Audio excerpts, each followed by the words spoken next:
मैं उस हर शख्स के नाम की गोली चलाऊंगा जिन्हें तुमने मुझसे छीना, लेकिन उससे पहले तुम मुझे एक एक करके सब कुछ बताओगे। भतीजे, ऐसा मत करो। समरुत ने इस बार क्या बताया है? नाटक मत करो मेरे सामने। नियाजी ने मुझे सब कुछ बता दिया है। उसने जो कुछ तुमसे कहा वो झूठ है। तुम्हारे सामने कोई छोटा बच्चा नहीं खड़ा। भतीजे, उसने हंसी की बातों पर यकीन मत करो। उसने जो कुछ तुमसे कहा वो झूठ है। मैंने कुछ नहीं किया। कम से कम मरते मरते तो झूठ मत बोलो। कितने गुनाह किए हैं तुमने, तुम्हें अंदाजा है? चलो बताओ मुझे। भतीजे, ऐसा मत करो। मेरी बीवी ने अभी एक छोटे से बच्चे को जन्म दिया है। उसकी खातिर बात सुन लो। तुम मेरे खानदान से क्या चाहते थे? हा? मेरी माँ और बाबा से क्या चाहते थे?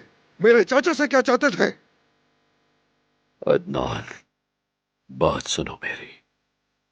कुछ भी नहीं सुनना मुझे। मुझे शर्मिंदगी होती है कि तुम जैसा इंसान मेरे खानदान का फर्द था।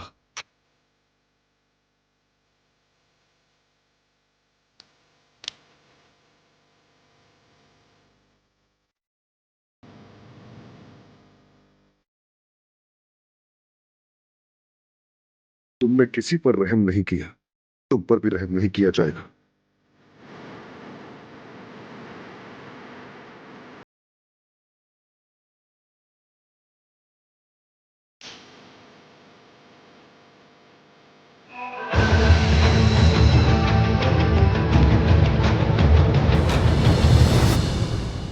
अदनान रुक जाओ।